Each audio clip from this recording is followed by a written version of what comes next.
Welcome back to Financial Freedom Hub. You know how we're always saying knowledge is a superpower? Right. Well, today, we're taking that idea to the next level. Okay, how? We're diving deep into Chapter 8, getting started from Rich Dad, Poor Dad. A classic. But we're not just going to, summarize it. We're going to pull out actionable steps. Love it. Because knowledge without action, useless. Like that gym membership you never use. Totally. So are we going to help people actually get financial fit? Exactly. And Rich Dad, Poor Dad starts with this idea. Find your why. Okay. But not just any why. It's got to be huge E. Bigger than your current reality. Powerful enough to motivate you. Yes. Like, think about it. If you're trying to eat healthier, right?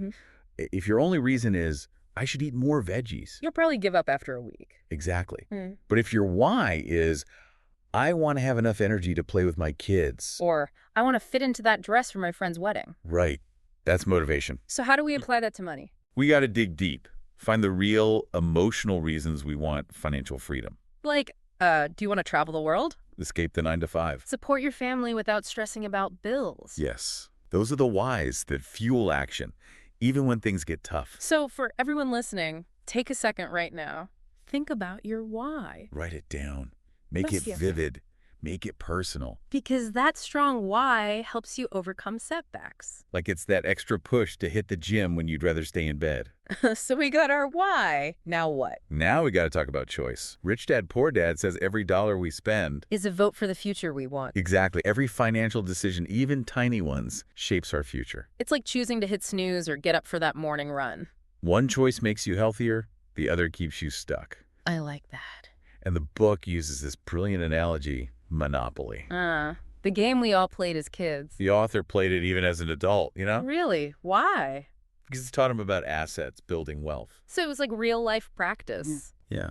But sometimes we forget that in real life. We get caught up in, I deserve this. Or I'll start saving later. Right. But just like in Monopoly, today's choices affect tomorrow's outcomes. So what's the action step? Track your spending for a week. Write down where every dollar goes. Oh, like, are you investing in Boardwalk or stuck paying rent on Baltic Avenue? Exactly. Are your choices matching your why? It's not about deprivation. It's about awareness. Making choices that support your goals. Got it.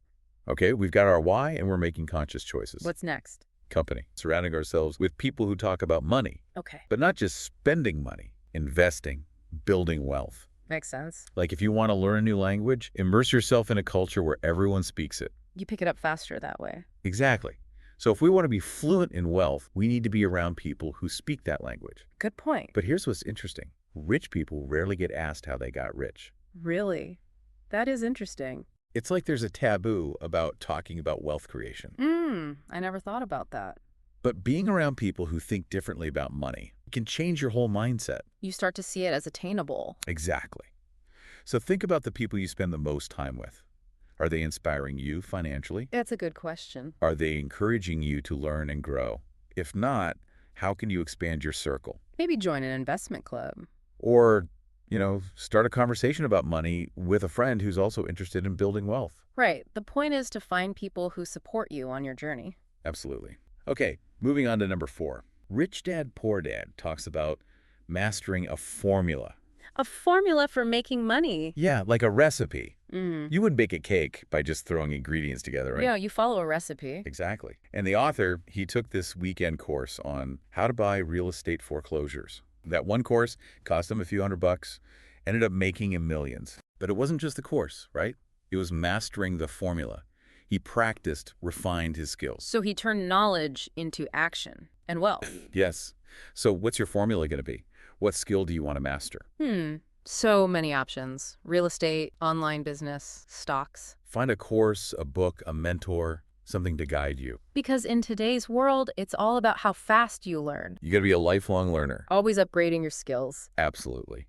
Now let's talk about something that can make or break us: self-discipline. Ooh, that's a tough one. Rich Dad, Poor Dad calls it the biggest difference between the rich, the poor, and the middle class. So it's not about deprivation. No, it's about prioritizing, having the willpower to stick to your plan, like training for a marathon. You can't skip runs just because you don't feel like it. Right. You got to lace up and hit the pavement to reach that finish line. Same for building wealth. Consistent choices matter, even when they're not easy. And one key concept, paying yourself first. I've heard of that. Sure. From the richest man in Babylon, Yeah. right? Exactly. And it's not being selfish, it's putting your financial well-being first. So how does it work? Before you pay bills, Yeah. before you buy anything for yourself, set aside a small amount. Even like $5 or $10? Even that, put it in a separate account. Like scheduling that doctor's appointment or coffee with a friend. You make it a priority. Yes. Rich Dad Poor Dad has these diagrams showing the cash flow difference. Between who pays themselves first and who doesn't. Yeah, it's eye-opening. One creates positive cash flow, the other is stuck earning and spending. So they never get ahead. Right. So this month, before any other bills, set up an automatic transfer to savings. Make it a non-negotiable. Exactly. Create that habit, that abundance mindset. Put your future first. Got it. What else? Okay, point number 6 is a bit counterintuitive. Rich Dad Poor Dad says pay your brokers well. Really? That sounds expensive. I know, right? But the book argues a good broker, whether it's for real estate, stocks, anything. It can be super valuable. Like a personal trainer for your finances. You pay for their expertise, their guidance. To help you achieve your goals faster. Exactly. And there's this story about the author's broker who helped him buy land for cheap. And then sell it for a profit. Huge profit.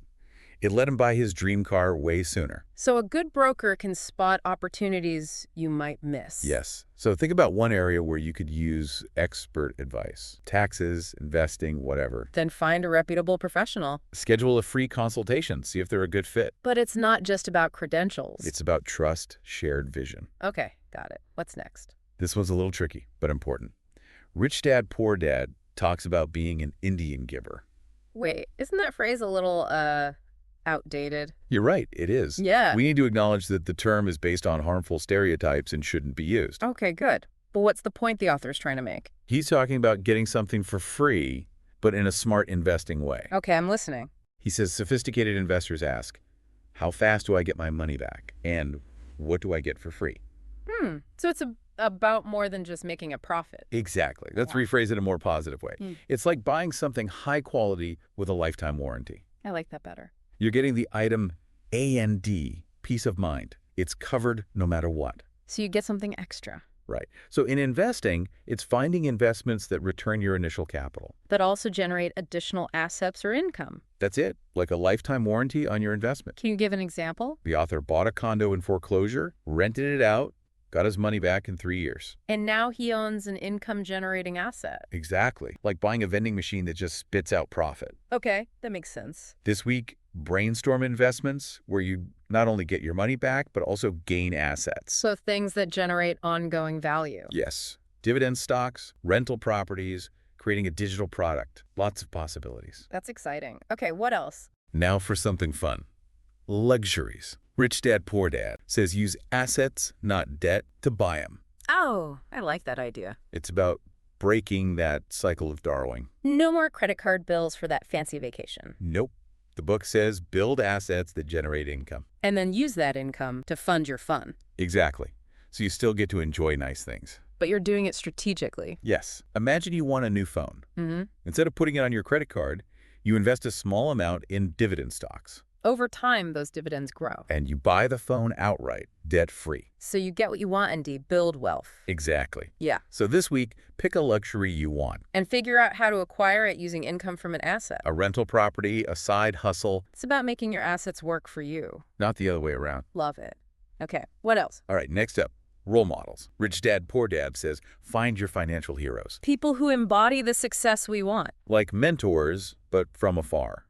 Study their strategies, mindset, approach. Like athletes idolizing their favorite players. Yes, they study techniques, training regimens. Not just admiring, actively learning. Exactly. And the book says heroes make it look easy, which is motivating. It's that if they can do it, so can I feeling. Exactly. So find a financial hero who inspires you. Could be Warren Buffett, a local entrepreneur. Someone you look up to. Read their books, study interviews, learn their journey and strategies. Surround yourself with examples of what's possible. To see that financial freedom is achievable. Model your actions after those who've already done it. Absolutely. Hmm. And finally, we come to giving back. Giving back, how does that relate to finances? Rich Dad Poor Dad encourages teaching others. It's about reciprocity. The idea that giving what you want attracts more of it. Yes, if you're generous with time and energy, people are more likely to be generous back. Makes sense. And it's not just money. It's sharing knowledge, skills, time. So teaching helps us grow, too. The author noticed his wealthy dad gave money A&D education. His other dad, educated but struggling, mostly gave time and knowledge. Interesting observation. And his wealthy dad's generosity, especially with money, seemed to create abundance in his life. So it's like a virtuous cycle. So this week, find one person you can share your financial knowledge with. A friend with debt, a family member starting to invest, anyone. Doesn't have to be complicated. Recommend a book, share a budgeting tip, just listen. The point is to shift from scarcity to abundance. And recognize the more you give, the more you receive. Powerful said. We've covered a lot of ground today, but this is just the beginning. There's more to come. Absolutely. Until next time on Financial Freedom Hub, keep learning, keep growing, and keep taking action.